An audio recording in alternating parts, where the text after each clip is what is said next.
And we're live. All right, we're live. We're live, everyone. Thank you for tuning in once again. Welcome to the Second City Life podcast, episode 7. 7, yep. 7. That's a 7. 7. All right. So, welcome everyone tuning in. Welcome. We're gonna have a great show today. I got a friend of mine, but before I introduce him, I have a few announcements. You know, it's better to get them out the way now than later.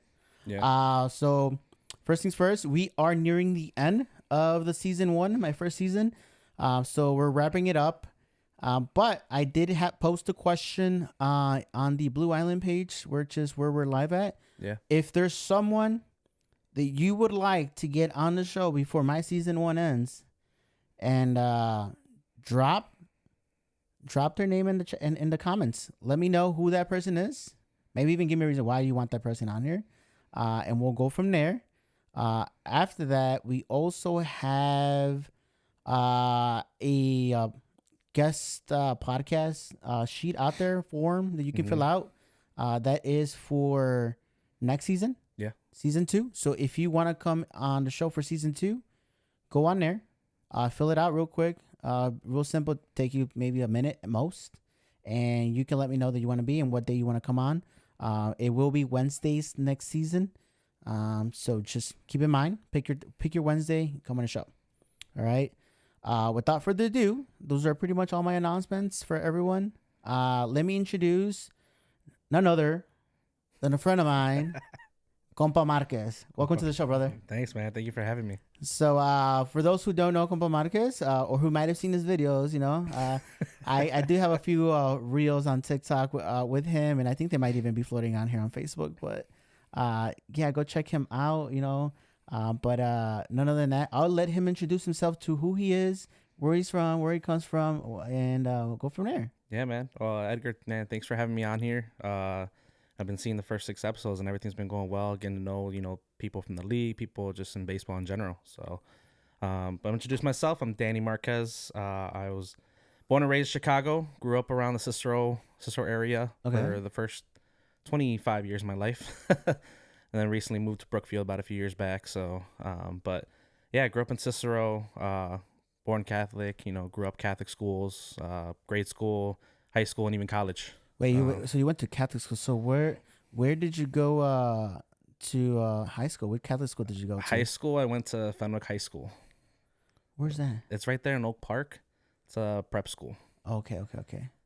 But yeah, went there for my 4 years for high school. So Okay. And college? College, I went to the University of Dayton, Ohio. So it's a Marianist college. Yeah. So I went from Roman Catholic grade school, and then a Dominican high school, and then a Marianist college. So Interesting. The different types of Catholics. So, and you ended up all the way in Ohio for that. How did how did that come about? Yeah, I know there was a lot of a lot of upperclassmen that were going there, and then around 2018 when they went to the Elite Eight, so that kind of I was already made my decision by then, but then it was also cool to know that they were pretty good at basketball. Okay. But no, it was just, my mom and I were visiting on a college trip, and, we did a lot of the Midwest schools. We went to IU, we went to Michigan State, we went to Cincinnati. So we went to a lot of schools, and then Dayton was there on that list too. And we were there at an open house, and we went to a bunch of the buildings. And when you walk on campus, you don't even recognize that it's a Catholic university. It's a really college university that, they don't, you get, Catholic schools, they like to, flaunt a lot of the, Catholicism, all the crosses, everything you see in the rooms and stuff. No, at University of Dayton, it's not like that. It's in some of the rooms and stuff, but they really make it a college feel. That's probably like DePaul. DePaul, also a Catholic college university. Yeah. And, I mean, you could not tell that it was... but probably because it's so mainstream, it's so out there. And that's more in the city. Yeah, and that's also in the city. Yeah, so it has to appeal for just about everyone. Yeah, at Dayton, it's its own campus. It's pretty much there's a bridge. So here's the campus, a bridge, and the other side of the bridge is downtown Dayton, Ohio. Oh, okay. It's not a big downtown. It's not the most safest at times, but the university is pretty safe.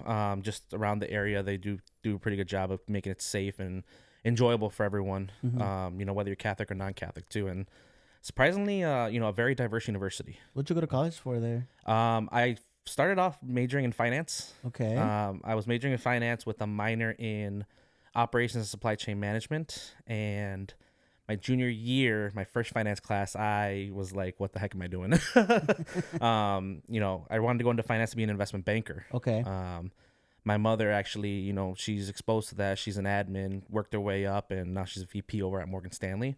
And yeah, you know, I was exposed to that at a very young age, you know, being at her work, you know, and, you know, they invite kids, so the kids bring kids to work day, stuff like that. And I got exposed to it at a very young age. And, you know, I felt that, you know, I can make it, you know, I have the resources, I have the connections. So, but it's a very, very tough industry, very tough in terms of getting connections, even interviews, everything. Yeah. But I took my first finance class and, you know, I was miserable, if I'm gonna be honest. I was like, you know, I was good at numbers all the way up to that point, and then I was like, this is not for me. And I think I needed a C plus to get, you know, take the other finance classes, and I was at a C. I was like half a percentage away. Wow.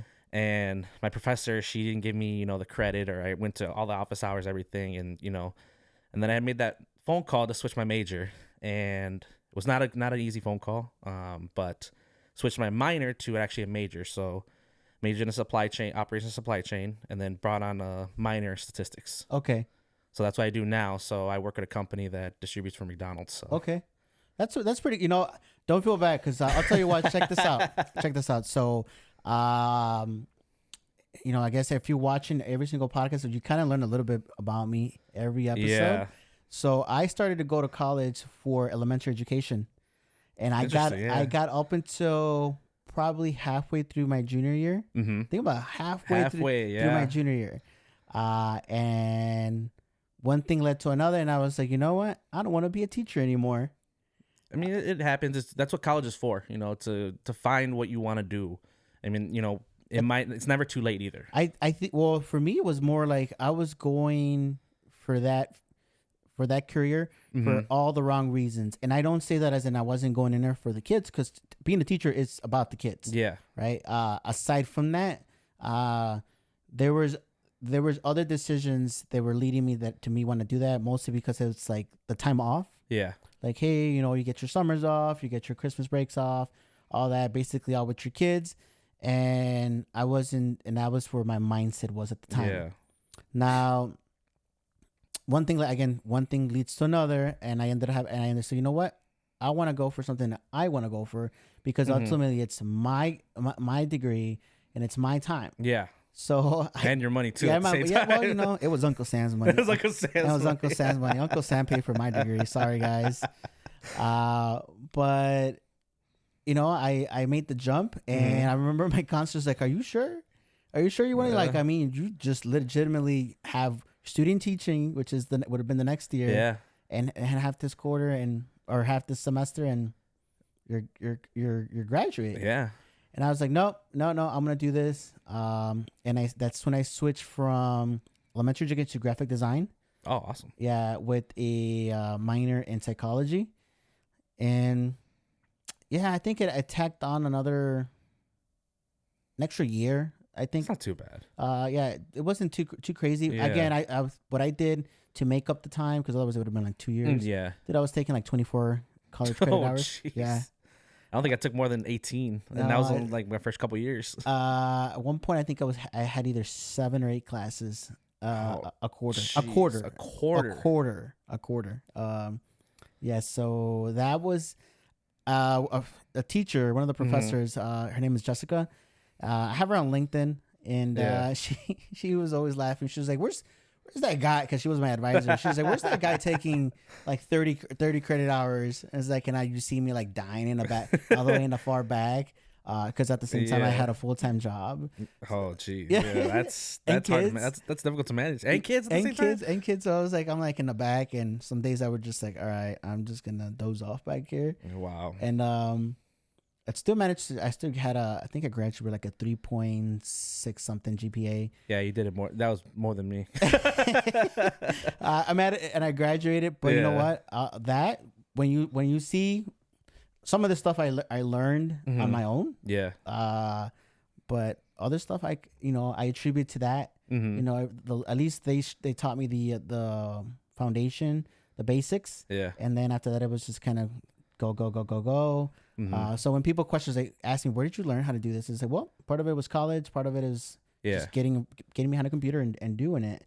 But just to go back, it's like, don't feel bad. I did it, and I was like, I'm happy for it, because I'd rather do that then and be happy right now than be like. Plus, I could always go back and just do another year and get another degree. Yeah, and I think there's a misconception with college. I mean, a lot of people are getting. There's a lot of social media nowadays is like, oh, like you need to go to college to do this, and this, or don't go to college because you do this. There's a lot of different options for everyone. I think, it's just finding the right path for you. For as a person. So. For some people, college works. Some people, other things work. So it's not the end of the world. And, as long as you're putting in the work, putting in the time and wanting to learn, wanting to get better, be a better, version of yourself. Yes. That's all you can really do. So going back a little bit, because we just went from here to there. Hey, we're getting to know each other a little bit. Did you play baseball when you were back in elementary school and high school? And so I started t-ball. So I was about 3 years old. Okay. So 25 years now playing baseball since I was t-ball. So, but yeah, played in t-ball. Just played it all my life, even to now competitively. Stopped a little bit in college. I tried to go for D1, but it just the schedule for it and just being a walk-on just wasn't worth the time. No. Felt like it, it sounded like it was gonna be more a full-time job, if anything. Did you ever consider, not going to the that D1 school and just going maybe to like a lesser school in a sense to be able to play baseball? I had considered it when I was senior in high school. I was thinking about going the JUCO route, just because I wanted to still play, but also it'd be less expensive. Yeah, and I'm not saying not to anyone out there. Yeah, not saying it's a lesser school. I guess it's probably wrong term. Just like another round, like a smaller school, or like to be able to get to play. Lower division stuff like that. Yeah. So no, that's understandable. But I wanted to go to JUCO route a little bit too. Was even suggested as well by my counselor actually. At the time. So, just financially, I thought it'd be better on my own because my parents, they did tell me, they're like, you got to pay for college at the end of the day.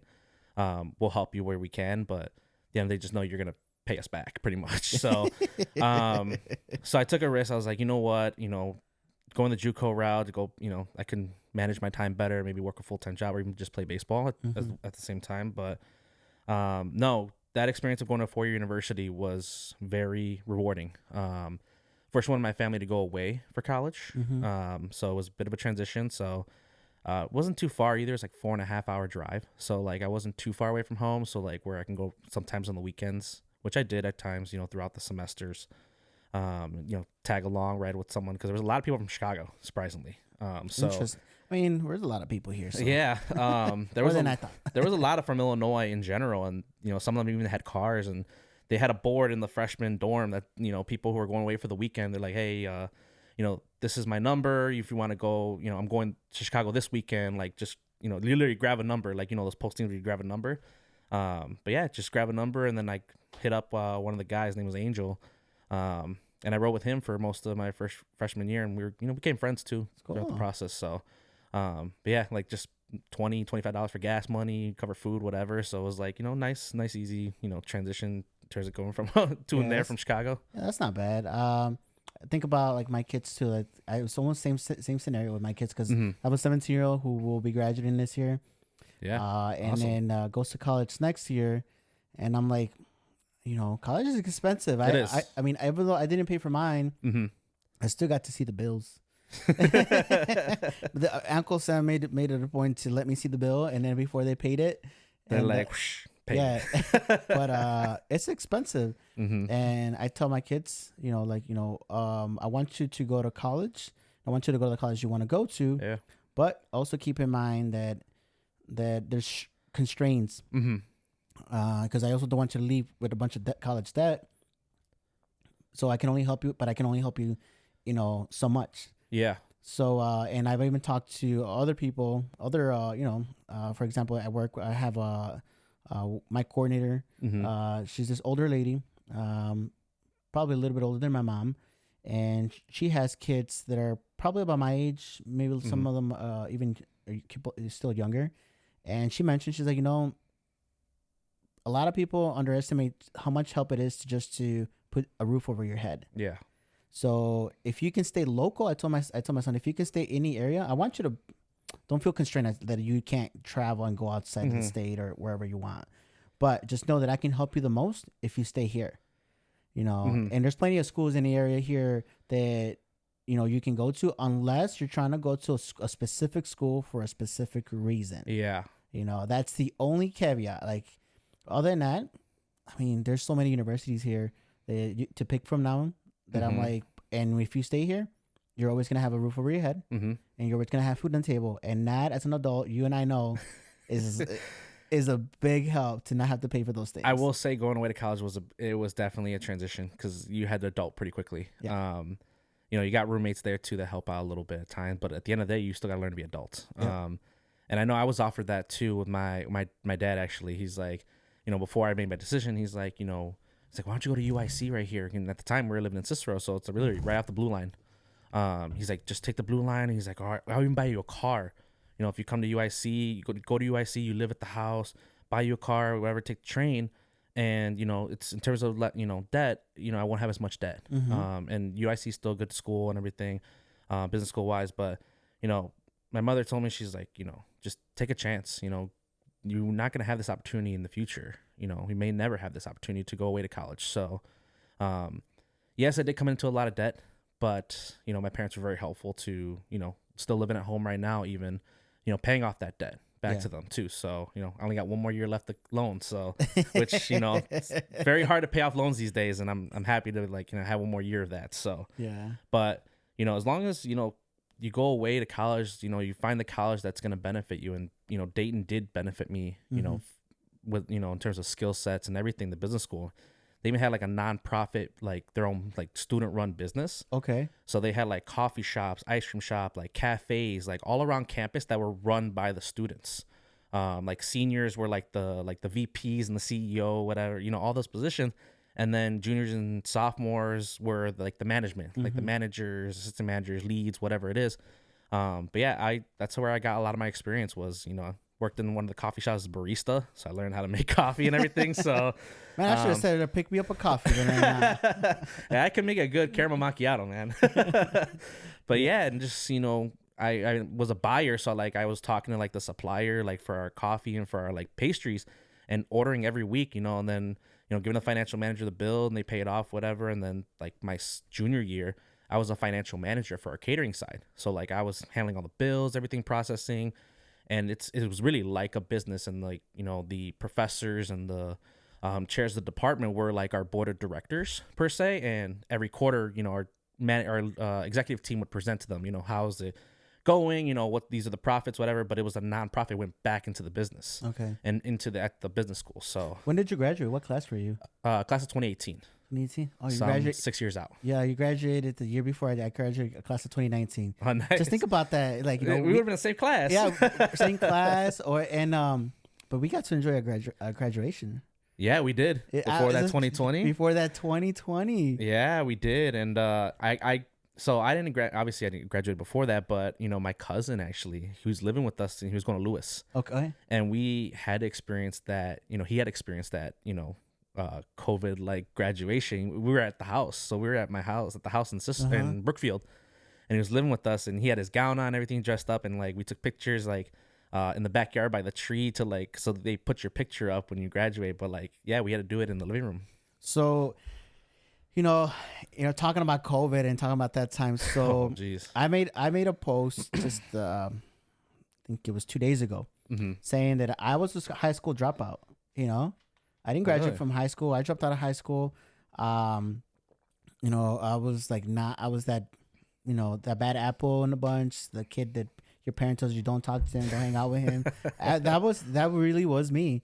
And when I walked across stage, when I graduated from college, that was such a proud one, because that was the first time that that I walked across stage because everybody, I mean, just about everyone walks across stage in 8th grade. They do. Yeah. So that's not nothing. Same thing with kindergarten. Mine was a church altar. Pretty much. But high school, I didn't get that. So to me, that walking across stage in college was amazing. Like that's awesome. Like it was that memory that's instilled in my head forever, and I could not imagine not having that moment stolen from me. Yeah. To know it, I never walked across the stage, and here I am, and it's like you see it, but you can't have it. Yeah, those people who graduated in 2020, I can't imagine the feeling that they were going through. Are you first generation graduate or? Yes. Awesome. Yes. That's awesome. Yeah. Nobody. Yeah. Definitely. Even I think all around. Well, yeah. I guess technically I am. In Mexico, I do have some aunts and uncles who have graduated from college equivalent in Mexico. Okay. But I'd probably say I'm still first generation because I mean these uncles and aunts are my age. Yeah, it's just grandma was getting it in. Oh, jeez. And time with no TVs. Time with no TVs. They're popping out babies left and right, and so they graduated from college, but they're the same age as me, so I grew up with them. Mm-hmm. So I mean, technically, I guess I would be a second generation as a whole on the big side of the family. I mean, not from my parents. Well, from your parents, you're first, right? Yeah. But extended, I mean, I can understand that. Yeah, that's the same mine, but I'm not a first generation with my parents. My parents did go to college, but later in their lives. And my dad got his master's later on too. So wait, I think I started college at 26. Oh, wow. 26. Yeah. 25 and a half. How about 25 and a half? And then I graduated at 30. Awesome. Graduated at 30 years old. Because I'm 5 years out post graduation, and it doesn't matter when you do it. Yeah. I mean, to this day, I want to go back and get I want to get an MBA now. Yeah. I want to get a master's in business administration. Awesome. Yeah. Simply because the field. So outside of this, outside of what you guys see here, podcast, outside of the photography, outside of the video, I do have a 9 to 5. That's a career. I work in hospitality. I have gone all the way on the operations, all the way to operations manager, managing a hotel. And then right now I'm a group sales manager on the sales side. And my goal is to become a general manager. And you don't need a college degree to become the general manager of a hotel. You can just do it based off experience. Yeah. But it does help to have that piece of paper. It does. And surprisingly for a lot of jobs, it's, nowadays it's not even the strength of the college either. It's more just, did you complete your courses? Did you graduate? The commitment to it. Yeah. I noticed that too, because I was interested actually in my MBA or master's as well. And I was looking at schools and I'm just like, this is just so expensive. I'm trying to go to the best school. And then, I talked to some people in HR and recruiters at my job, and even they're like, just do it. Just get your MBA, get your master's. At the end of the day, it's the fact that you went through that commitment and did it. No matter what school you did. I mean, nowadays doesn't really matter. It's just that you got it. Yep. Yeah. So I'm thinking Chicago State. I heard Chicago State's got a really, really good MBA program. Yeah. So I'm thinking about going there. I heard UIC's got a good MBA program too. I haven't toured them. I toured Chicago State, and it's also affordable. So I'm mostly looking at pricing, right? We gotta look at pricing. Yeah. And Chicago State is among the most affordable, and then among the best in the city. I think the best one is University of Chicago. Yeah. Over by what is it called? Hyde Park. Yeah. They have a probably the best business school in the city here, without leaving the city. I would think it's just in the state in general. It's up there. It's like top 3. But it's also probably an arm and a leg. I might need to sell myself. Any bidders? Sell some organ, or be an organ donor. Yes, sell some organs. You get $17,000 for a kidney. But yeah, so it's great to meet another fellow Latino who's a college graduate. To be honest, when you ever think about how many people graduate from college from your high school class? From my high school class, who graduated college? Well, we were a top private high school. FEMLEC is. It's in terms of the state. So, but in terms of who graduated, there was probably I would say about that graduate college probably like 90%, I would say. But That's not bad. That's not bad. I would say, I mean, the stats, I don't know if the stats are accurate, but just from the people that I remember and know from my class, graduated college, and some of them did, I know of a handful that, graduated later or, just, put it to the side for a little bit and took a little break. I mean, it's needed sometimes. I mean, 4 years of commitment can be hard. And, at the end of the day, as long as you just finish. What do you think is the difference that makes a difference? Because obviously, we're all we're generalizing, right? Because we don't know the real stats, right? We don't know. But I do know that based off, the people that I can remember, Mm-hmm. and then the people that I have come across, which once you start going one here, it tallies up to a big number. And I've looked, and just about across the board, I'm probably gonna err on the side of probably like maybe 10 or 20% went to college from my class, and I had a huge class.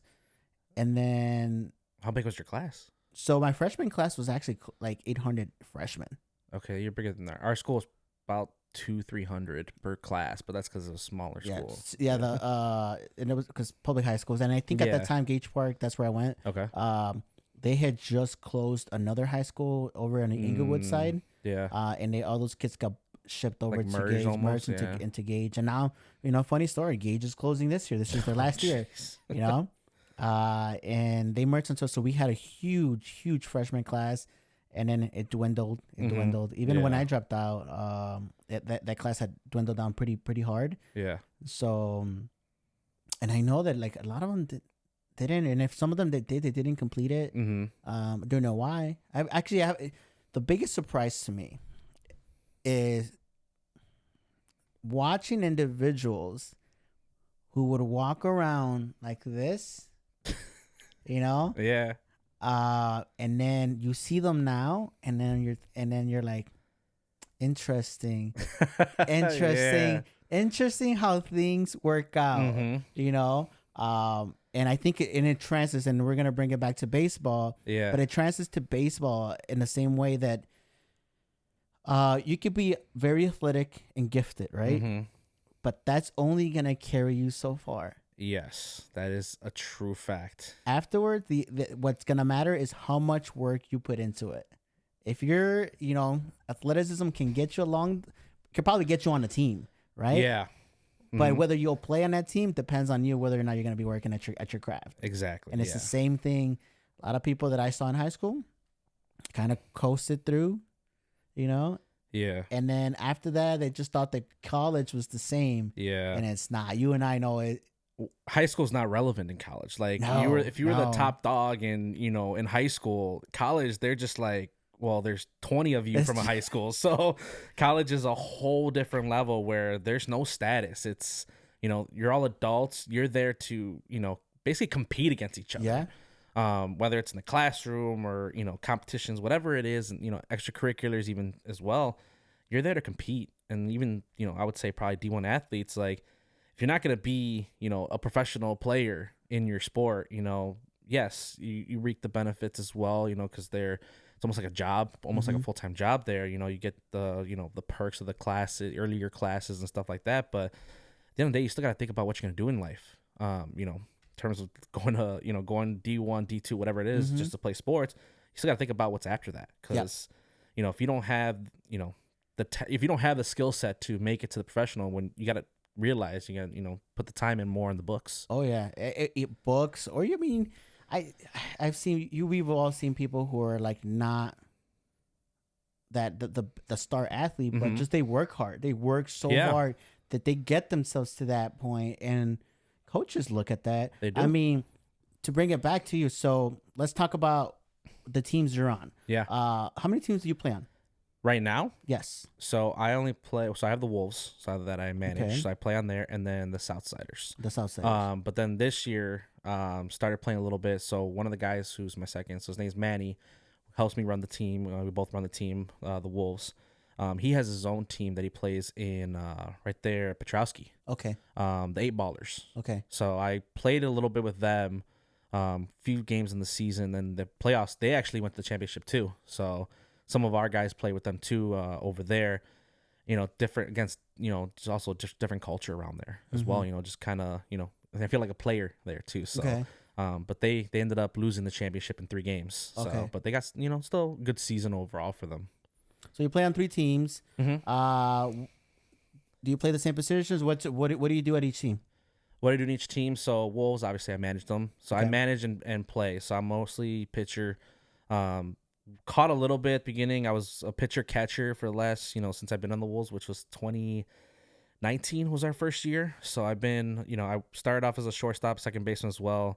Over time I gained a little weight, so I was more pitcher catcher.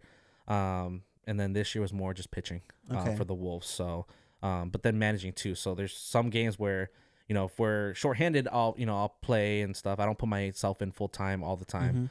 Because at the end of the day, I still got to manage the team. And Yeah. I do have my guy Manny that's helping me out, Miguel as well as my, helping me out. Got some guys on the team as well that are helping me run the lineup and run the game situation, especially when I pitch. When I pitch, I tell them, I say, hey, you guys run the lineup, you guys run the game situations. I'm just thinking about pitching. Yeah. So there's the Wolves there, and then 8 ballers. I'm just a pitcher, whether starter, reliever.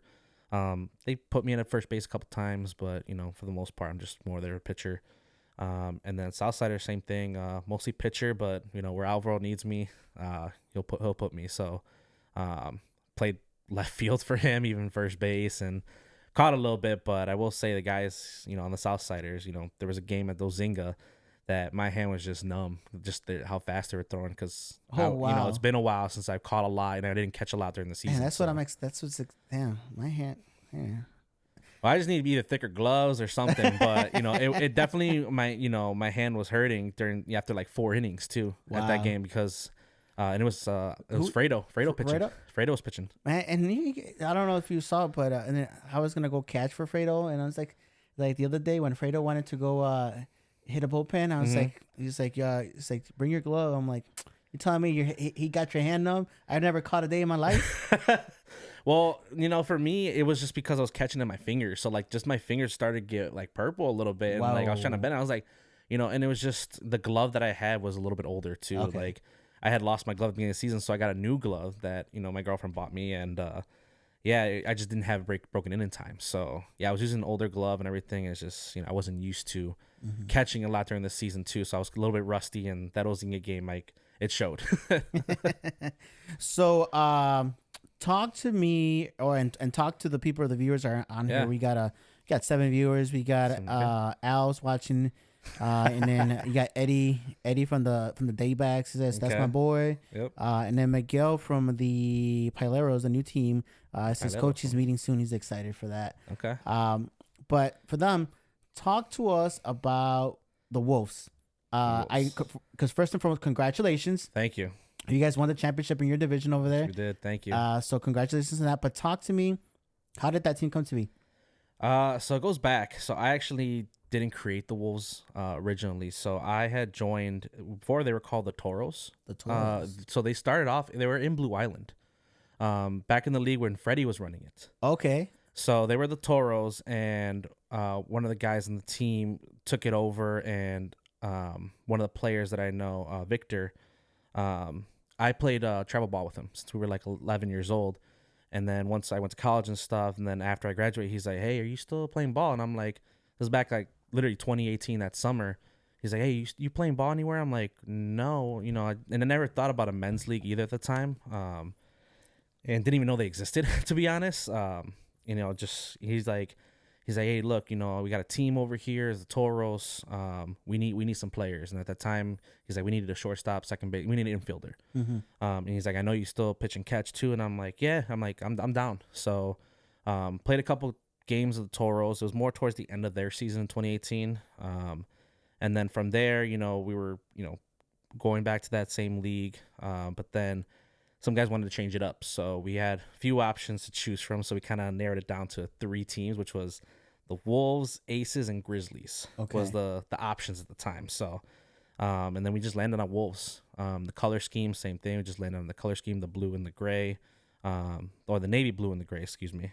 And then this year starting to dab a little bit of the baby blue in there too. So we're starting to. I think a lot of teams are doing that too. But Got to sprinkle some brighter colors in there. yeah, I mean, we have a home and away jersey as you saw, which are newer this year, and then we're thinking about an alternate jersey next year. So nice. Trying to do a baby blue one, but some guys wanted stripes or something, but it's like you gotta match the pants. That's really hard to get the sizing and everything. It's a hassle. Either just do the solid color jerseys. Or play with the jersey. You can. I think there's a little bit more leeway with the just can't do pinstripes. That's the only thing you can't do. Well, just any pattern that you want to match with your pants. It just doesn't make sense. Yeah. Like to try to go through that hassle. I mean, unless you have a person, then go all for it. I mean, I know Alvaro. We had that with the Southsiders. We had the pinstripe. Like some guys, like the pants didn't fit. The pants didn't even fit me either. so I knew that was some trouble. But yeah, so just reeling it back a little bit. And then 2019 ran with the Wolves and played in Blue Island for, I want to say, I'm just thinking back, a few more years. At that time was... so there was... the Wolves actually played in Blue Island at one point as the Wolves. Correct. So we did play at the Wolves. We played there at Hart Park and even Croc. We had Croc over there, the little turf field over there too. It's no longer in Blue Island's, fields, but it was a turf field over there. I think it's 135th, I want to say. I don't know how far it is. I forgot where it's at. But yeah, under Freddie was running that league at the time, and then it became more Blue Island, more Park District. The Park District was running it, and I know Al was chipping into at times. But yeah, and then I think we played up until because this year's our third season. This year was our third season in MSL. So what? That's 2021 was our last season in the Blue Island League, and we were a pretty competitive team at the time. And at the time we were competing with everyone else. We were up there, and then when it came playoff time, I mean, I will say we did some things that are against the rules. We kind of went around the rules a little bit, so I will admit that, and did create a bad image for us at that time, and I was part of that decision making, unfortunately, at that time, and I've learned from it. But we left Blue Island because of that. So we thought we were banned for life. But when Alvaro texted me the next year, he's like, "Hey, just know it was only a 1-year ban, right?" I'm like, "Well, you didn't tell me," because I was only the assistant manager at the time. Okay. Well, when the Wolves came to be, so, and then we moved to the MSL for 2022. We're in the AA league. There, I think we were like 8, 12, and 2. So, not too bad of a for a first year, especially because it was more north, and most of our guys lived more north. Yeah. So it was closer, At that time, some pretty good better umpires at that time. Obviously, we've come a long way now, and, I would say Blue Island's kind of getting up there now, too. So, but yeah, and then moved down to Single A last year for 2023, so we moved down a division. We made the playoffs and even went to the championship. Okay. So we went to the championship, lost the games in 3, unfortunately, and it was a very stressful time last year because... I was still, assistant manager in the middle of the season. Our main manager, he had to step away for personal reasons. And then that's when I took over full time. So kind of took over, and I was kind of nervous a little bit. And luckily I had the support of some of my teammates. They're like, "Hey, it's not going to be as hard as it is. We'll be there to back you up. We'll help you with the lineup, everything like that." So everyone kind of came together. And at that time we were losing a lot of games at the beginning of the season, and then once I kind of took over, we started winning games to where we snuck into the 8th seed, which is the last spot in the playoffs. And first round we swept the first place team. Second round we swept the second place team, and we got to the championship. Nice. Playing the 4 seed at that time. That's like the fall ball. Yeah. And it's so relatable, but that's just, to me, it shows like true leadership, to be able to just get thrown into the fire. Yeah. And those situations are kind of sink or swim. And it's so helpful to have, teammates that can help you. Cause I know during the fall ball, Alvaro wasn't there for Southsiders for a few of the games. And and I was like, "Well, Danny gonna be there," and then you're like, "Oh, well, bro, I'm not gonna be there next week, so you on your own." Yeah, unfortunately, yeah. Well, duty calls at work. Yeah, and I remember I remember specifically showing up to those couple of games, and like I was the only thing I needed to do was to keep track of score, and then all of a sudden it's like, "No, Edgar, you're it." Yeah. you're right, and I'm like, I'm just looking like deer in the headlights. But you know, part of it was just kind of just knowing a little bit of the guys, and another part was them being truthful and honest with me. Be like, hey, what do you play? What's your batting order? What do you typically do? Are you a first, one hitter, two hitter, three hitter, four? You let me know bottom of the order, and I kind of just did that. Put people in there, and it worked out. We snuck in just like that. Yeah, you know, 2 big W's. We did, yeah. On those 2 games, I mean, pissed off a lot of people. It did. A lot of people were pissed off that they lost those games, but you know what? That was fun, and so yeah, I can see how. Then it was for me. Even it was just like I wasn't that serious. It's fall ball. Yeah, but it was nerve wracking, and I can only imagine being thrown in a position midseason for. At that level, at a double A level, you know. It was single A. So last year, so we were down, but still even single A regardless. But even then, we weren't in the hunt at the halfway point. So a lot of guys were actually like some guys weren't even showing up. You know, some guys were just like, nah, the season's over. It's like we're only halfway through the season. So, but a lot of guys stepped up to help me, you know, with the lineup and even just situations. So, because you know, and they liked the way that I was managing. I mean, before, you know. Our other manager, he knew the guys, he knew their strengths and weaknesses and stuff like that. But in terms of in-game situations, there were some questionable calls at the time, just why we're making certain decisions. And, you know, sometimes I'd have my input, you know, sometimes it was taken into consideration, sometimes it wasn't. So there was a lot of back and forth. And then, you know, taking feedback from the team, I mean, you can only take so much feedback from your team, you know, because at that point, then you're going to make them a part of the decision, and then it's just going to be too many hands in the cookie jar. So you got to cut it off at a certain point. Too many Chiefs, not enough Indians. Exactly. So you got to find that balance, and I think, you know, that's what he was trying to avoid. And I get the intention. You know, you don't want to take too much feedback from your own team, but, you know, if it's certain situations, you want to at least take into consideration. You don't have to follow what they say, but at least, you know, hear them out, because at the end of the day, they're on the field, they know what they see, because there's something that they see that you probably don't. And that's what I kind of focused on heading into this season, you know, being, you know, full season, first go, you know, I was nervous, and after last season, after losing the championship, you know, we all felt defeated. Some of the guys even left our team, and, you know, our guy who was our former manager started his own team in single A. So Did you play against them? We did, which I can get to that in a bit. But okay, I want to know this. Yeah, we'll get to that. Let me get my tea here. Let me get my tea. But yeah, you know, he took some of our players from our team, and there's a lot of rules behind that. That, you know, and there were some players that we did discuss, and I was like, you know, yeah, you can have this player, or, you know, that player, whatever it is. And then we had 2 players that were playing for both him and us.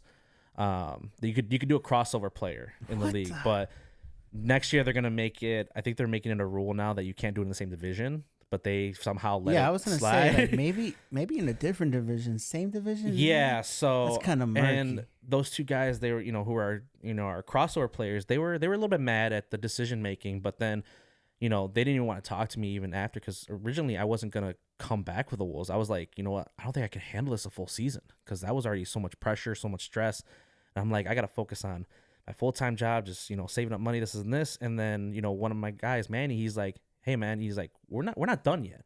You know, we got another season. And he's like, I'm gonna help you out. He's like, we got to bring in some players, because I really did not know a lot of players that I can bring over and recruit for our team, because we lost a lot of players. I would say we lost like maybe close to like 40% of the team. Wow. Whether it was to, you know, the Grizzlies or even to other teams or other leagues, but you know, he brought in some players too from people he knew, and you know, we started rolling, and, you know, I would say we kicked ass during the season. We were 18-3-1. Nice. So, but yeah, throughout the season, it was, you know, tough. It was, you know, we had a lot of learning, especially, you know, those losses that we had. You know, guys were pretty confident that I was there for one of those losses. You were there. Which team was that? I forgot. The Charros. The Charros, yeah. So yeah, funny story about that, because the beginning of the season we kicked their butt. You know, we I think it was like 16-1 or something. You know, hold on, take a moment. Yeah. You know, up until that moment. So do you remember what I said to you before I showed up to that game to go photograph it for you? I don't remember. I said, make sure your guys just play. Don't even think. Don't even tell them that, like, Yeah. Like I don't exist.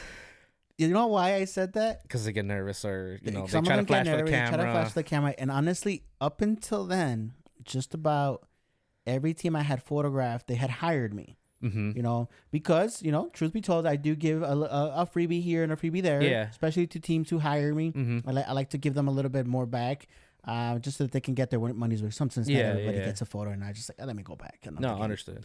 And up until then, every game I showed up, it was a loss.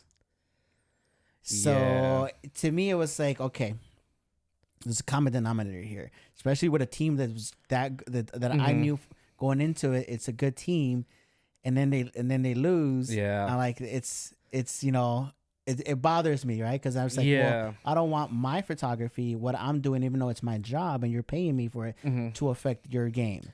I just think you maybe have to, like, whoever you're talking to, whether it's the manager, whoever you're talking to for those coaches or for those games. I think you just need to tell them to not tell your players. Just they show up and then they're they might be surprised, but at the end of the day, you don't want them overthinking it. Whenever they tell them, whether it's a week ahead, a few days ahead before the game, because then they're gonna be in their head being like, oh man, I gotta look pretty for this, for the shots, I gotta make a good play and all this stuff, and then they're overthinking it. So I mean, at least when I'll bring you back next season as well to do our team. I'm just gonna have you just show up and just not, I mean, to be fair though, I mean, you guys at this point kind of know me, and I would show up to 2 of your games, and pretty much like I got to know, because even the second game when I showed up to the guys who were there, because that day was really tight for you guys with the players. Everybody already knew. It was not like the first go round. Yeah. That second game was so much different, and it was a fun game because then I got to meet the other guys from the other team. Which later on I got to shoot them too. But it was fun. So I'm sure like now next year it'll be even easier. Yeah. But let me ask you a question. So you mentioned that that your former manager came back and started his own team, and also took some of your players. Some of the players, yes, some of the players were there. Now, you can be true. Don't lie. Be honest here. Did you hold any type of resentment towards those players who left you? I wouldn't say not to the players. It's more the manager. For a little bit, I was frustrated and, upset. Just it felt like it was a backstab a little bit. Because we had a conversation. We did have a conversation after the season. Because he did show up for the championship. Okay. And there were some things that he kind of did, like if he was like he never left at times too. So like it kind of changed the vibe a little bit, which because we won the first game, we were up 1-0. We needed one more game. That was it. Game 2 and 3, he showed up, and it was almost like he was running the team again, and rubbed me off the wrong way a little bit, rubbed some players off the wrong way a little bit. But I mean, at the end of the day, the vibe changed, and I think that's what kind of killed our chances of winning that year. Because game 2, it was. Then we got whooped. I think we lost by 10 runs, and then the third game, we gave it up in the first couple innings, and tried to catch back, and which we did. We took over the lead at 6-5 with like 2 innings left, and then that final inning, the last couple innings, we just blew it. Just in terms of positioning, player positioning, all this stuff. The vibes was just not there. So, but then after the season, we talked, and he was like, hey, you need to take over the Wolves because I got some personal things to deal with. I got personal things to deal with that I'm probably just going to take a year or maybe join another team as a player or something. But it's, I'm going to be stepping away. So, we had just that conversation. And then, I took, probably like a month later, I went to go pick up all that equipment that's, Wolves that was pitched in by the Wolves in terms of funds and stuff. So like all the baseballs and helmets. So I picked them up from him and, I told him, I said, so what's your plan? What are you doing? He's like, well, I'm just going to take the year off and everything. He's just like, just focus on my, personal stuff that I'm dealing with. So I'm like, okay. And then, I was checking, our roster and stuff. So I go on the MSL website, and usually like new teams, they're posted up there too. So I noticed there was a new team in single A called the Grizzlies. And I'm like, that was one of our 3 choices. You're right. You did mention that in the beginning. Yeah. So that was one of our 3 choices. And I'm like, I don't think it can be. It's probably just like some random team, right? And I look in there and it says he's the manager. And I was like, interesting. So then I sent it to, my co-manager Manny and a couple other guys. I'm like, hey, what's going on here? Like, do you guys know about this too? And he's like, they're like, what? Like, he's starting his own team, this and this. I'm like, yeah, like he just said that he was taking a year off, right? So at the end of the day, you know, at that time I was very upset. But at the end of the day too, we're all adults. Everyone makes their own decisions, but at least, you know, be upfront about it. That's how I felt at the time. So do you think he?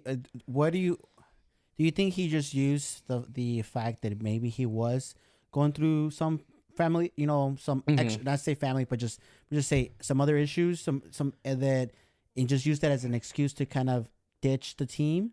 It could be, but I knew what was going on at the time, so I knew it was real. But in terms of his decision making, I felt was not, you know, not being truthful about it. But I knew the situation was happening, so it made sense why he was going to step away, you know, to focus on his personal stuff. But, you know, at the end of the day, you know, I'm not going to question you about your personal stuff if I already know. And, you know, in terms of decision making, maybe he made a bad decision. That's, you know, just what he wanted to do. And we're even telling him, you know, me and a couple guys who knew the situation, we're like, hey, you know, just wait till December. You know, if things get better, then, you know, come back. You know, we still run the team again, whatever. But if things don't get better, then, you know, do what you need to do. Yeah. But he made a decision early before December, and, you know, things panned out in his life and things are going well for him, actually. You know, just keeping up with him from time to time. You know, things are on the up for him. But, you know, in terms of stepping away at the Grizzlies, it really put a sour taste into, you know, our core guys' mouth, especially the ones who, you know, played under him since the beginning. So a lot of guys who played since 2019, and it was kind of like a family too. You know, they just felt, you know, some felt backstabbed, some felt frustrated. And I know a lot of them wanted to, you know, when they heard about him being in the season, they wanted to come after him during the season. And I said, you know what, like, we're going to do it on the scoreboard. And we're going to do it on the win columns. Absolutely. Like, it's just, you know, I get it. You want to pluck him in the game. You want to, you know, you want him to go out because you want him to feel it. No, feel it in the win column. Feel it in the scoreboard. Like, you know, do it that way. You know, there's no sense in doing physical violence. Yeah, and so, and then what about the players who left the team?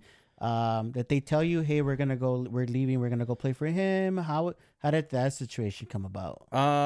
There were some players that did tell me that they were stepping away, and some of them I did grant their release in a way. Because there are some rules in the MSL. Yeah, MSL is different than here. Yeah, there's some fines that are entailed to that, and in terms of leaving. But for some of those guys, I just felt, you know what, like, not a lot of guys can afford $500, and it's a lot of chunk of change. Yeah, it's what? $500. Yeah. But if you play for that team for 10 years, and for you guys who are watching here complaining about the fact that you just need to notify your manager, hey, I'm not coming back next year. We're gonna go play for another team. We're gonna do whatever I want. $500. That's.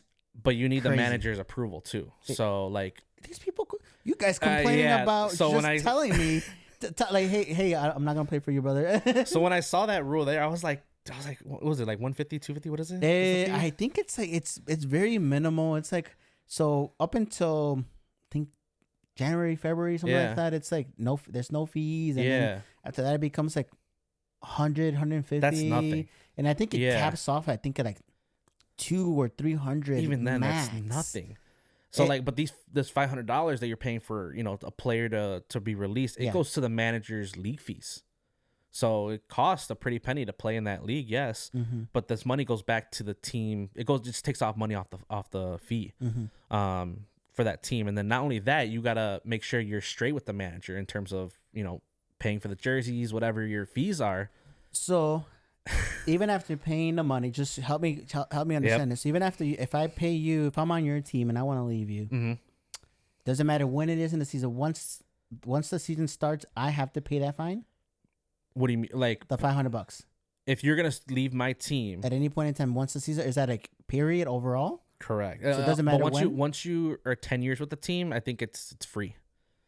That's a long time. I know it is a long time, but I mean it sucks in situations, especially if you're in that situation. Because there was an instance where one of our guys on our team, so he was a catcher, and he played for us and another team in the MSL, and you know, some things were happening in his other team, and I told him, I say, hey man, you know, because he wants to come with us full time. Yeah. And you know, talking to his manager and everything, there were some disputes between them, and we ended up having to pay, you know, that $500. But you know, we split it amongst, you know, myself, my co-manager Manny, and then, the player himself. We just split it to get him out of that toxic environment too. So then that situation was different more because he was in a toxic environment. The manager was kind of not being as cooperative, and that's what I try to want to be. I want to be a cooperative manager, because like I said, $500 is a pretty penny, as much as like, it's an advantage for the manager to keep his team together, and, but things happen at the time too. So it's like, I try not to be too stiff and being like, oh, I own you. You got to pay 500, right? That's insane to me though. But once I pay that money, then you have no choice but to let me go. You're released. So you can go whatever team you want in that league. Yep. Yeah, well, because there are some people who think they play at MSL, and they even commented on the fact with our rule, here, and don't quote me on those prices that we're talking, because I'd have to pull it up on the rules and all that to figure out what the money is, but they tried to say that like, hey, is that number like you're just trying to like hold people hostage? I'm like no, by no means, you can leave. I'm like, they don't understand it's covering somebody like another player's fees essentially to replace you, because you're leaving it where depending on where in the season. Yeah. And it impacts a team. It does. Because if you decide, today's the cutoff, like the last time to leave a team, and maybe your team is at that middle point where you can make the playoffs and you just lose half your team because they want to go play on a winning team. That's if there's no penalty for that. Well, you can't join another team mid-season if that's what you're getting at. Like, they can't go to the fee and join them halfway. It's only the off-season, really. Like, yeah, you can't just jump ship. Well, I guess you can. I don't think players have really done it. I've never really seen it done in MSL. Or, I mean, I don't know. I've only been there a few years, so I haven't really seen it around me. But there's a minimum. There's like a roster cutoff, like, I think halfway through the season. Well, yeah. So, but yeah, players can technically do that before the roster deadline, which is like halfway through the season. But I've never really seen it done, at least from just the teams that we've been around. And my team, I mean, no one's really requested that. They're pretty happy with everything so far. I mean, obviously, game days, there's some disputes, but at the end of the day, we're all still family from the core. We're all still family. We all, still hang out with each other, wives, kids, everything like that, just one big family. And I think that's what's great about our team is that, and we bring in anyone, who wants to join, make them feel like they're family too. So, but yeah, like we're always going to have disputes during the game, and, just a matter of, how do you recover? How do you listen to guys? How do you process that? And, try to apply it to the next game if you can. So, did you get to play his team this year? Did what? Did you get to play that Grizzly team? Yes. We played them twice during was it twice? No, once during the season. And then we played them in the semifinal. Okay, so let's talk about the semifinals. That's, to me, that's the important game. Those are the games that matter. Let's start the season first. Okay, season first, because we played on, I think we were playing on like week, I think it was like week like 15, 16. I think it was like 15, 16 game, whatever. It was like right leading to playoffs. So I think, the director knew what he was doing a little bit, I want to say, in terms of scheduling, because that game we were the farthest field possible. We were almost in Waukegan, originally scheduled. So that field it's a nice field. It's not a bad field. It's just so far. It's like 45 miles right there by the lake and stuff, like right off the highway. Damn near freaking Wisconsin. Pretty much. You're pretty much in Wisconsin. So originally scheduled there, but then it got rained out and we got scheduled to play in Rolling Meadows, which you've been to that field too. So it's just a high school field. And that game we were, we were on it from the start, in terms of that. And obviously, we have two guys from our team that are playing over there. That's their primary, so that they got to play for them.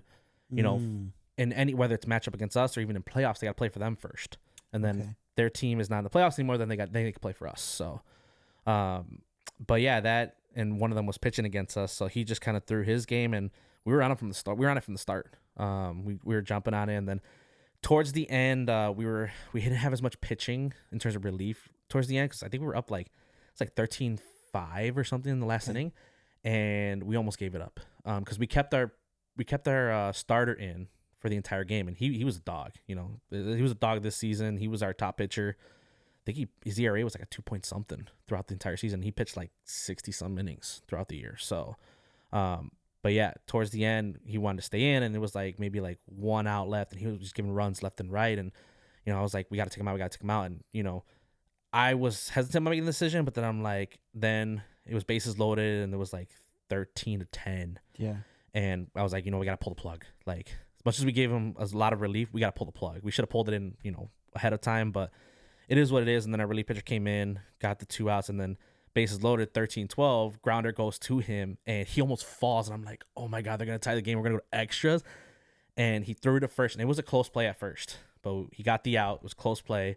Obviously, the Grizzlies were a little bit upset of the call, but we got the win still at the end of the day. That was it was good from the start matchup, but we kind of almost gave it up at the end, which we learned from that too. But as we get into the playoffs, semifinals, so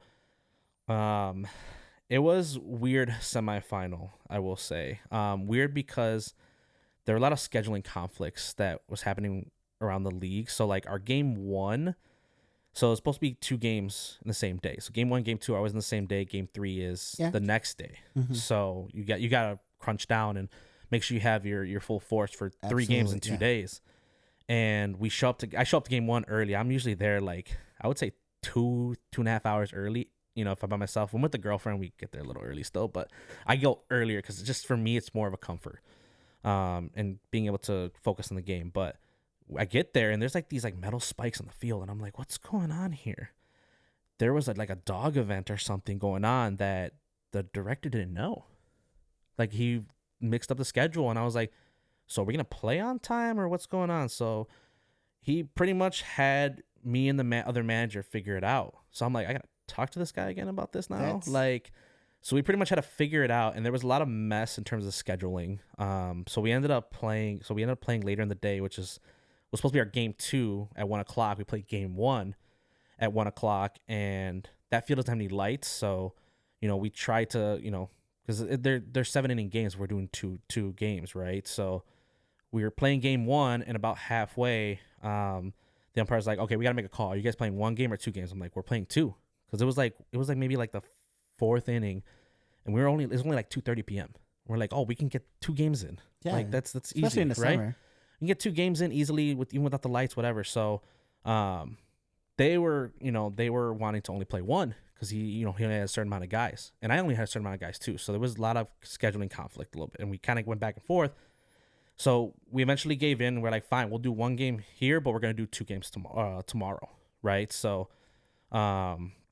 we ended up winning, and then because our pitcher, which was our number 1 guy, he shut them out game 1. He was so frustrated with them, so that he went all 9 and shut them out 8-0. Nice. So he's like, we're gonna end this now. So, but then game 2 was, I'm trying to remember game 2 because I think it was the next day, and some of our guys were on the 8-ballers over there, so they were in the middle of playoffs as well. So, in terms of timing, the manager knew that. The manager knew that and wanted to make sure that I think he wanted. I'm not sure. I'm not going to call this out, but it sounded like it was trying to make us at a disadvantage to not have our top players. So, which was fine. We made it work because we had guys on the bench that stepped up. In the process as well. So, and I remember game 2, they were telling me like, you're going no matter what, and I'm like, I'm going game 2.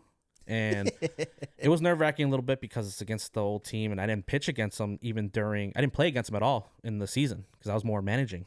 So then, we had maybe like 9 guys to start out the game, and there's scheduling conflict a little bit again there, and because originally we were supposed to play at 4:30 because we told the director like, hey, we agreed at 4:30 Sunday, and then Saturday night he posted on the website, it says 4:00. I say, hey, we said 4:30, and he's like, I'm not changing the times or anything, like deal with it. I'm like, all right. So then I get there, get my team there, I tell them there, and then they're showing up like, because they thought it was 4:30 too. They thought it was 4:30, so they're showing up at 4:00. I told the umpire, I'm like, no, we're starting at 4:00 because like we already screwed over the game 1. Like now you're gonna meet our demands. Like that's how I felt. Like we're gonna play this as Larry said, so we did. And that game started off pretty shaky a little bit. We didn't start off from the jump. Like we took a 1-0 lead, and then I want to say like a 3rd inning, 3rd or 4th inning, against that manager, he was batting against me, and the guy on second, and I give up a base hit to him, and he ends up, he 2-run single, so he ends up leading the score 2-1, and I kind of felt like that gut feeling. I was like, man, this guy got a hit off me, and it's like the semifinals, 2-1, whatever. So then, and then a couple guys ended up showing up a little bit later, from that 8-baller game too, and yeah, like my co-manager Manny shows up, he starts yelling. He's like, "We're gonna freaking win this game now! Like, come on, let's go!" And like get in the dugout, and he changed that whole vibe to where like we're winning this. And then I think at the end of the day, we ended up winning 7-2. Nice. In that game. So guys picked each other up, and even guys who were on the bench, you know, they stepped up to, you know, fill in some spots and, you know, contribute to the win too. So then the day everyone contributed. That's good. That's good.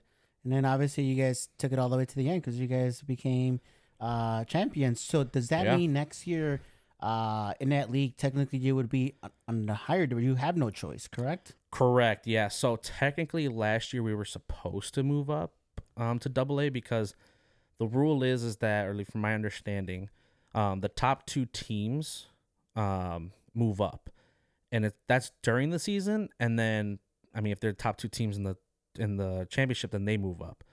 So in reality, and I thought it was gonna be just 2 teams, like just if you move up, you move up. If you're the top 2 teams in the season, but then because we were an 8 seed, I kind of made a case, you know, being like, hey, you know, we were an 8 seed and we just upset all your teams. Like, why are we going to move up because we snuck in, right? Like, we were just a mid team. We were like 2 games above 500 in the 8 seed. Like, you're going to move us up. So at that time, I didn't understand the rules. So, and then we lost like, you know, good amount of players. And so I was like, hey, you know, we lost a good amount of players. They're not our team. So we're not the same team. And so he did grant us a stay. It did tick off a little bit of other teams who were in that league for a little bit longer. And they kind of, you know, already predicted that we were going to win the championship. And that's why I kind of felt pressure because it's like we were expected to win a little bit. And like I didn't want to be I wanted the team to be a laughing stock if we don't pull through because we stayed. Because at the end of the day, he even said, he's like, no matter what, you're moving up. So I'm like, wait, so win, lose, or even like, bad record, we're still moving up? He's like, you're moving up. So like, I'm like, so you're bad record, we're going to move up? But yeah, no, it was understandable. And, you know, at the end of the year, last year was a tough pill. But then this year, you know, the theme, I kept telling everyone every game, you know, we got to finish our story. Yeah. And I threw a little bit of Cody Rhodes in there, kind of inspiration. So, I'm pretty much a WWE fan, but that Cody Rhodes, you know, finished the story. Once, you know, he came to WWE, I was like, you know what, we're in the same boat because we just made it to the championship. We lost. You know, this year we got to finish the story. Yeah. And that's what I kept saying, you know, pretty much every game. And I remember some of the guys who were giving some of the pregame pep talk too. I gave a couple guys, you know, to do that instead of me. And they were saying the same thing, finish the story. We're going to finish our story. I thought that was like a pretty good theme for the year. No, that's good. That's good. So there's a lot of comments. You got a lot of, some viewers in here. You got like 13 people here. And let's see, because before we keep moving on, because some of these comments sometimes go away. Let's take a look. All right. Just read all the comments because I know there's a lot of questions about. So they go away. I don't know. Still don't know the system too much. So yeah. You can see so far, but okay. So we got Victor J. That's our guy on our team, Bebo. Yep. Says call him out. Call him out. He wants. Whoever you're referring to, call him out by name. Call him out by name. So I mean, as much as I want to call him out by name, I think, you know, in terms of respect, I'm a very respectful person. I try to be. You know, I try not to give too much detail, just because, you know, at the end of the day, it's people's lives too. At the end of the day, I try to be cognizant about that. But you know, people who are aware of the situations already know. Obviously, some of the viewers don't know, but like I said, at the end of the day, I try to keep it. You know. Then you got Manny Fernandez. Says good game, boys. Was a great series. That's who we played against, the Punishers. So that's the Punishers. Who we lost. Okay. Yeah. So they ended up beating us in 3 games, yeah. Interesting. Okay. Yep. Well, the Punishers are going to be in that Spring Classic, and I think they were in the Spring Classic. So this they year. were in the Spring. They were in that Spring Class. Was it Spring Classic last year? This past year? This year. Well, because that's when I was on the Southsiders too, and actually, 3 of my guys. So Victor, Manny, my co-manager, and they were just on their team, but they didn't know I was with the Southsiders either. So I was like, because they're like, yo, like they're gonna do the spring tournament, like come with us, and because one of our guys, he's friends with the manager. The Punishers, he's pretty close with them, and he's like, yo, we're all gonna join the Punishers. I'm like, yeah, I'm good. And they're like, why not? They're like, you're not gonna play? I'm like, well, I'm already on another team. And they're like, we play for my Southsiders. So, and in that series, I closed that game and I struck out Manny. But it was a cold day. Like he was literally like I think he was on the bench the entire game, and they were like, all right, go hit. And he was facing me at the end, and he was like barely even able to move because it was so cold. And then we got see here, we got Victor J. So we got Victor J. Armendariz. Yeah, so he says, swear to God, John Moran, I'm on my Grizzly. He's talking about 18 gang. Don't know what that means. I don't know what that means, but he's on the Grizzly. He's one of our dual players.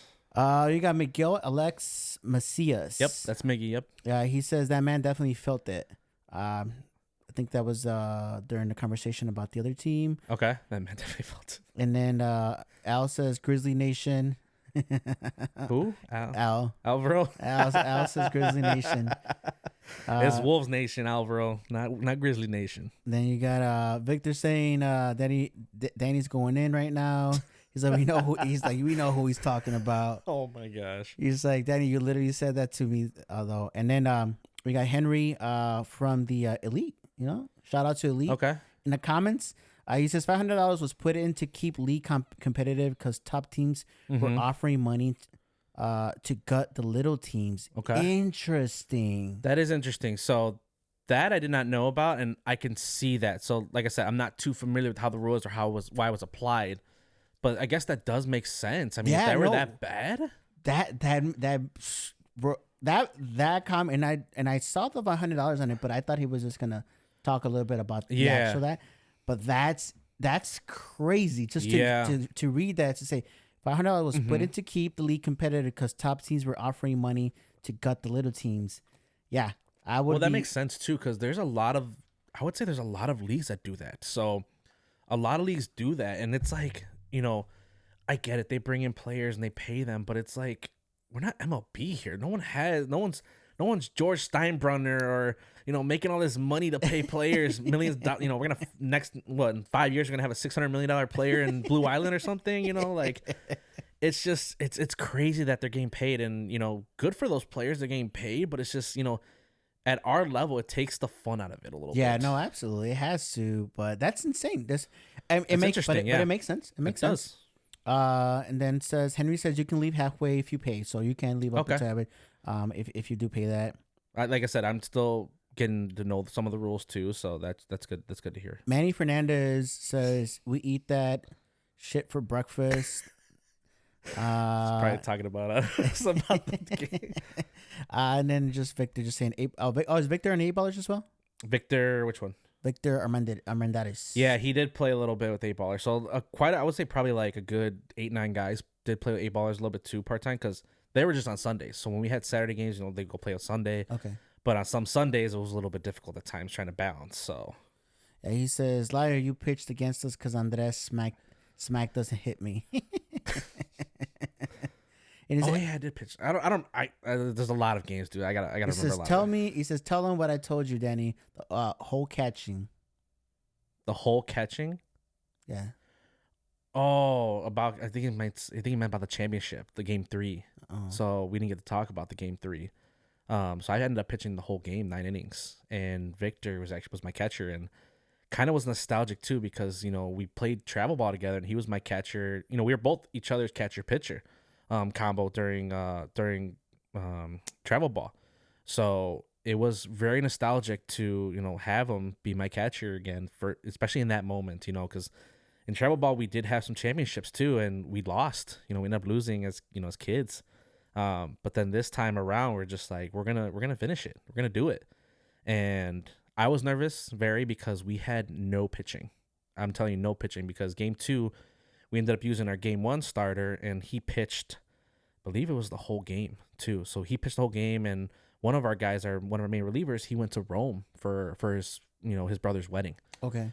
So we were down pitching wise, and, you know, as much as we had a couple pitchers on our bench, they didn't really pitch a lot during the season. So it was like, you know, we didn't want to put them in that position and set them up for failure almost a little bit, but who knows, they could have stepped up and all that stuff. So, but everyone on the team was just like, you're going the full game. And for a whole night from Saturday to Sunday, I was just mentally getting ready.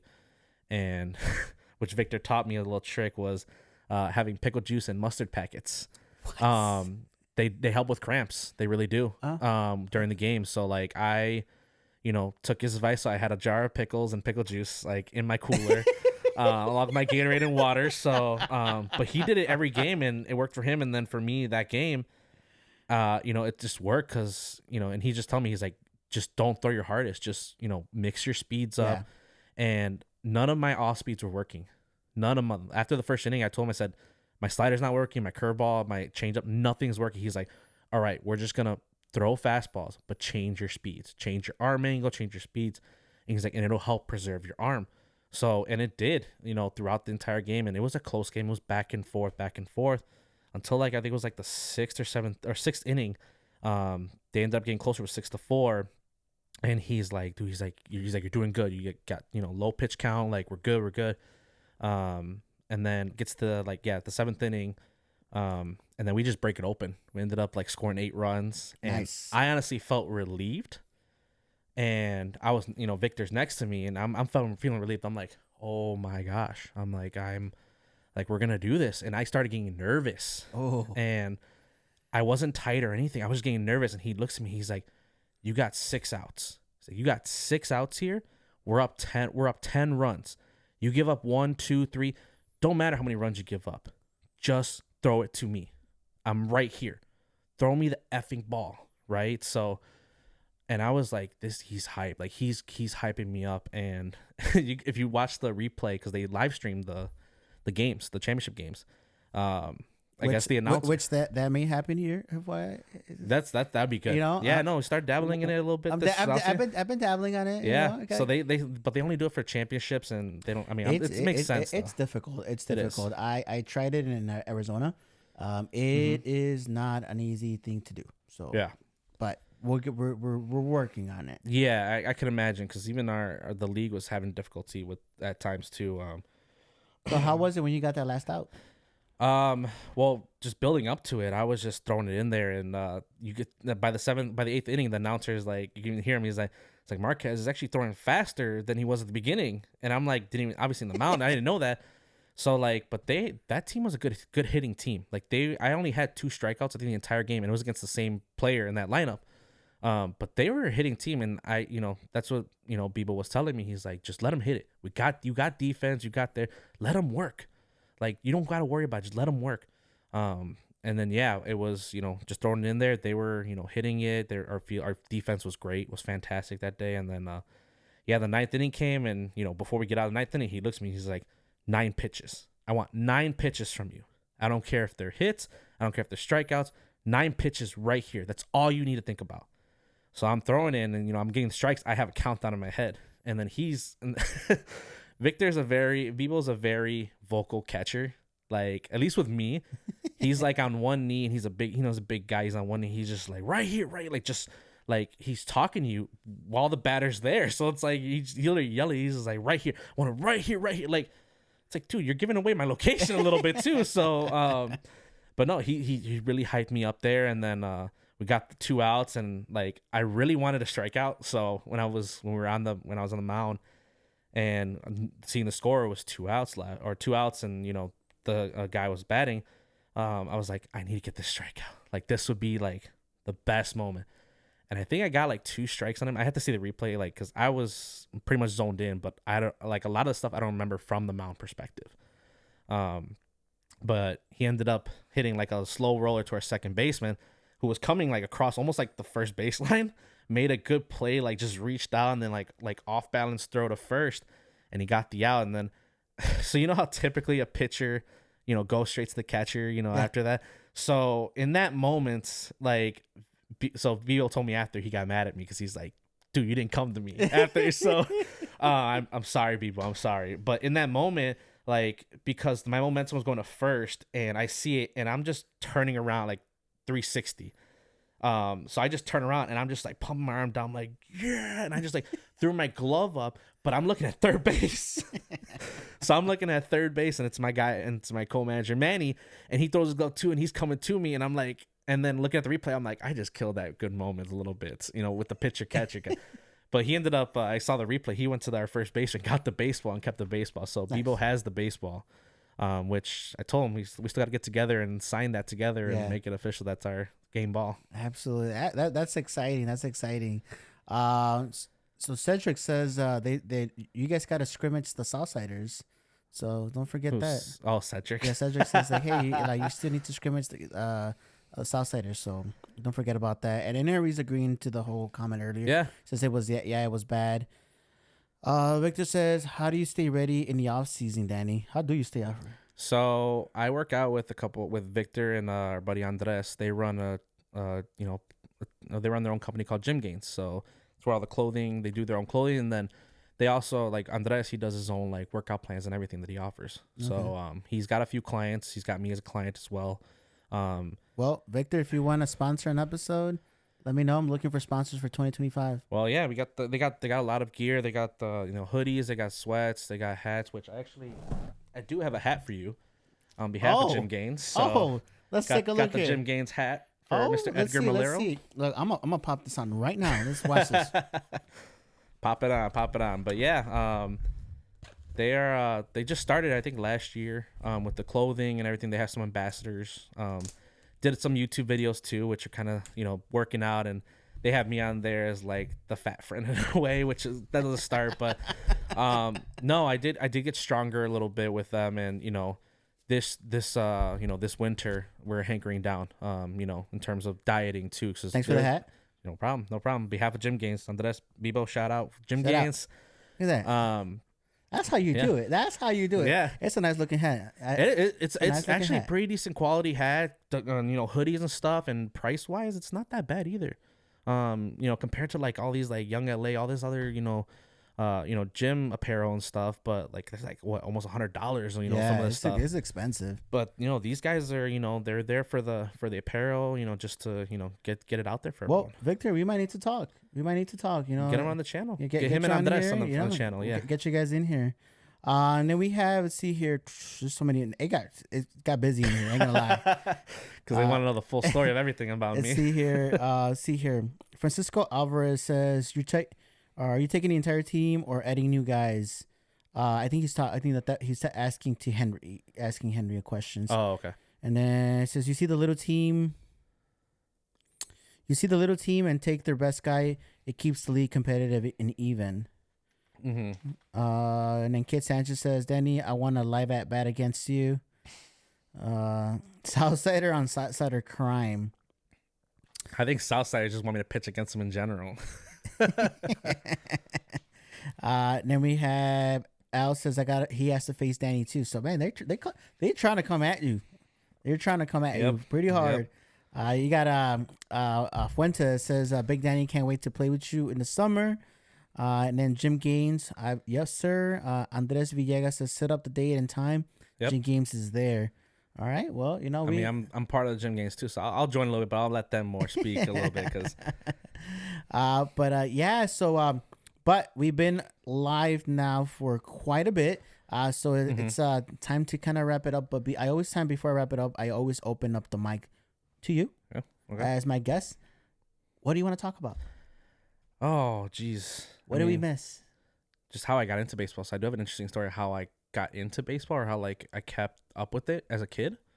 Which I know I mentioned a little bit about you before, but not the full story. So, when I was about like 5 or 6, so living in Cicero, my grandpa actually lived down the street. So he had his his brown grayish pickup truck, and we would go play on concrete. And this was by Pisons. I don't know if you know the Cicero area.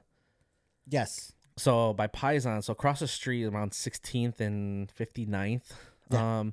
So there was a parking lot across the street that actually had like almost like a little like diamond. It was painted on there, and like even like the bases, just painted bases, painted lines, and it had like a little backstop, cage backstop. Obviously it felt like Fenway Park because like right field was like because it was like a tall like fence, but like right field was like very short, but like left field was very deep. So no, like polo grounds. Okay. So like that a little bit. So right field was very close, left field was far, and my grandpa would take me and even my cousins. We'd go over there and he toss us the ball. He was always the pitcher, so he'd like lob it or throw it. He threw it at his speed, and even all the way up until he left when I was like 12. But like for 6-7 years straight, we were just doing that. But along the way, there were guys across the street, like adults and teenagers and even young kids. They see us, they're coming over and they're like, "Hey, can we play? Can we play?" And they're like, "Yeah, get your bat and glove." My grandpa's like, "Yeah, get your bat and glove." Like, and it became a whole thing with those guys. Like, nice. Throughout the summers, they, throughout the summers, like, we didn't have phones, we didn't really have phones to text them or anything, but like, We're the best generation because of that. yeah. So literally, like, the day, like in the summer, like they knew, like, when we were out there, because we were always out there, like when it's nice out, and obviously they live across the street, so they could just see. Yep. And they would just come over. So like we had a good, like, enough for 2 teams.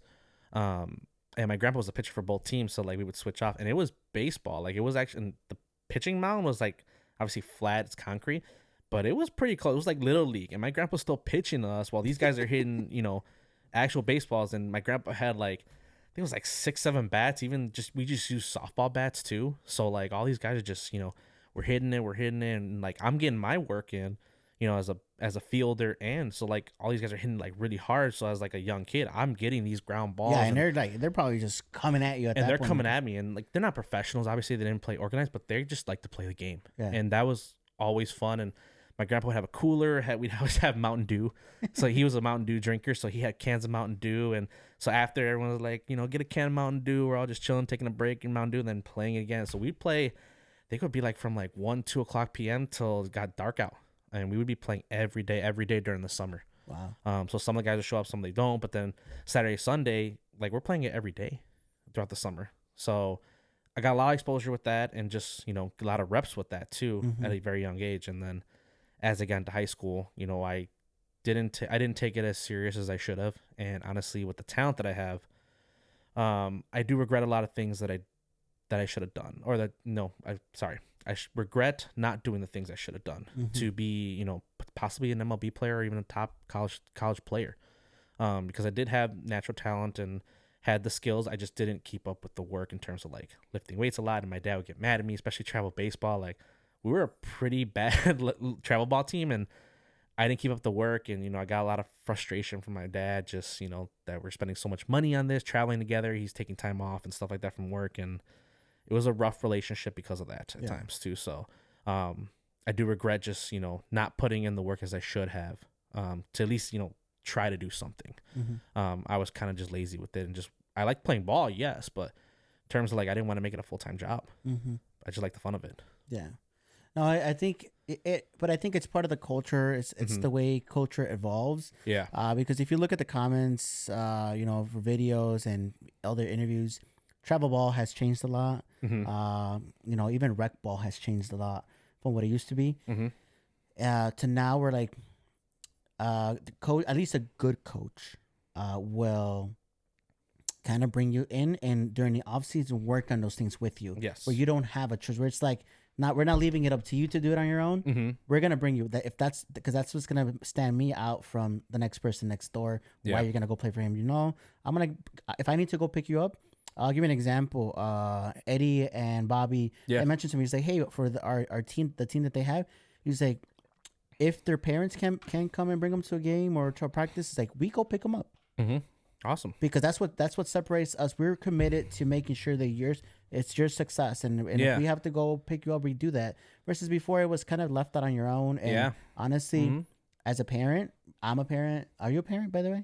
I am not. No. Okay, so I'm a parent, and it gets to be very difficult when you think about, your work, you're tired, taking out time off, and, you have to drive here, drive there, and then to take even more extra time out. Not to say that the time you're spending with your kids for that isn't worth it, but it's a lot of things, and they can cause strains in any type of relationship, not just even, a parent to a kid, anyone as a whole. And, as a kid, we know no better, and even if our parents tells us something, go out there and practice or go do this. Yeah. Do we listen? More than often, we don't. My dad had a tire that he's like, go hit the tire in the backyard. And I was like, I would go in the backyard, but I wouldn't be hitting the tire. Yeah, I mean, I'd be playing basketball or something, but I wouldn't be putting in the work as he asked me to. And, I do appreciate what my parents did, especially, my dad spending that time. Obviously my mother, put in the money and put in the time as well as she could.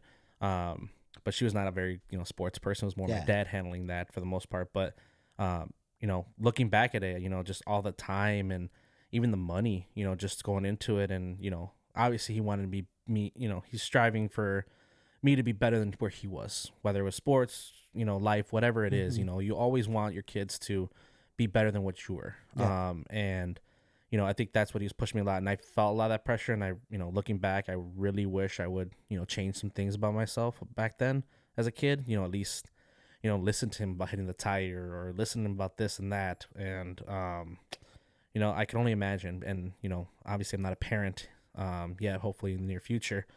But, that's what I kind of think about too, is like, what am I going to be as a parent, for a kid in sports? Yeah. Whether it's whatever sport it is, like, I know it's going to take time and commitment, not only for the kid, but for the parent too. Yeah. And I want to, be as much as part of that as possible, and, try to be as, committed to it as they are, and, not push them over the top and cross any lines with them either. So, yeah. It'll, as a parent, all I can say, it's trial and error,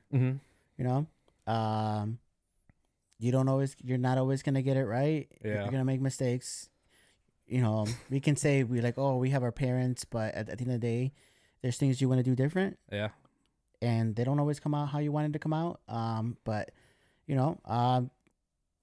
it'll work out. It'll work out. At the end of the day, it's like when you have a kid, you have no choice. Mm-hmm. So you're just going to make it happen one way or another. Yeah. And whatever the decisions are when it comes to sports, my kids don't play any sports. I wish they did, but they don't, and I have to respect that. Yeah. Respect. You know what? They don't want to play sports. They do other things, to kind of still get the same effect. Mm-hmm. But it is what it is the way I say. As long as they're happy, yeah, I'm happy. And I think a lot of it too. I mean, I see sports as for kids, is that it teaches them about life too a little bit. I mean, you get a lot of life skills out of it. Maybe not directly, but indirectly there are some life skills around there, But the notion of see, I was under the I had the thing where like you need to play sports to learn some of those things that that's where I kind of grew up around. Yeah. But I mean, truthfully, nowadays it's a fallacy, because I'll be honest with you, my son might not like sports, but does debate. Still, nonetheless, it's still competitive. Yeah.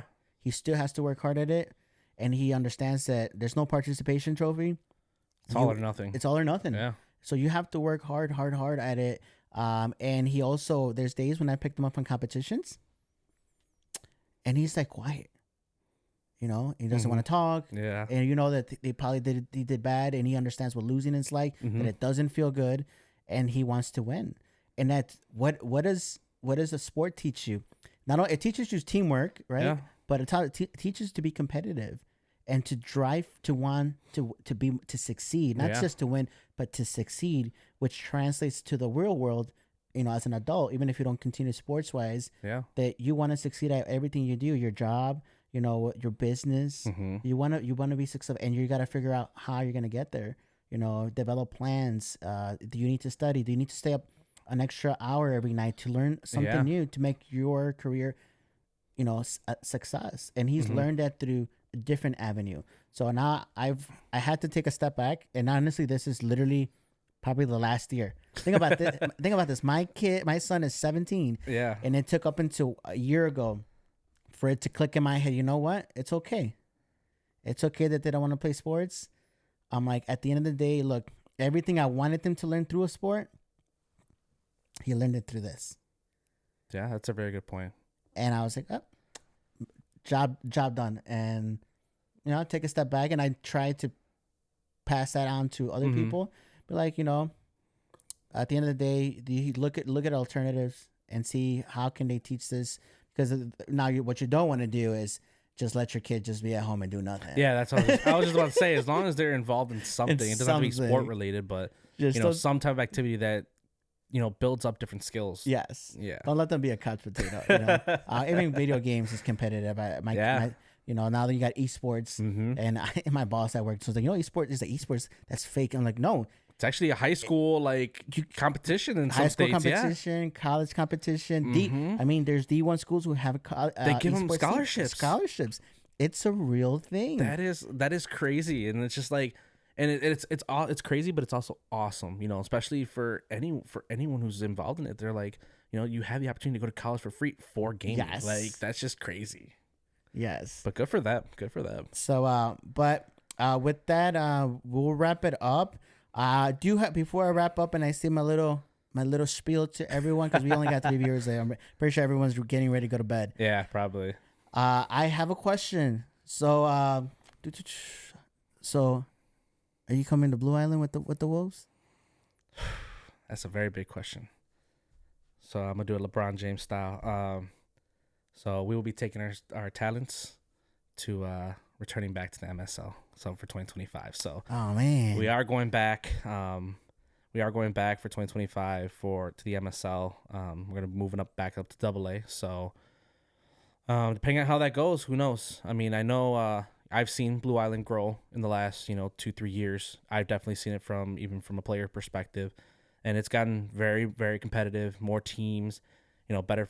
I would say better fields a little bit too, and definitely in terms of compared to MSL, a little bit on the cheaper side, which definitely helps a lot of teams to still wanting to play without having to burn a hole in their pocket, in their wallet. So, could we be coming back, down the line? Maybe we could. I know we've talked about it amongst the team, but a lot of guys still want to, compete in the MSL, and I know we do have guys that are strictly wanting to only be in the MSL, so we might lose some players if we go to Blue Island, but who knows down the road. But as for next year, we will be returning to the MSL. I mean, pretty soon you might not have any teams to play in MSL, and I might with that we check out. Take that for what it is. I will.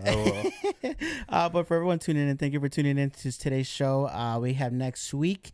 We go live again 7:30 on Thursday, so check us out. If you have not subscribed to YouTube, I highly suggest you subscribe. We are up to 31, so that's we're going for subscribers. 31 subscribers. I think I got 36 when I saw 36. Okay, yeah. So we might I must have gained 5 since I checked yesterday. I checked before here. So there you go. Yeah. So if you're not subscribed, subscribe. Remember, I will raffle off a baseball bat once we get to that 1,000 subscriber mark, which there's no reason why we can't get there. Yeah, there's no reason. Highly suggest you do that, especially before season 2 starts.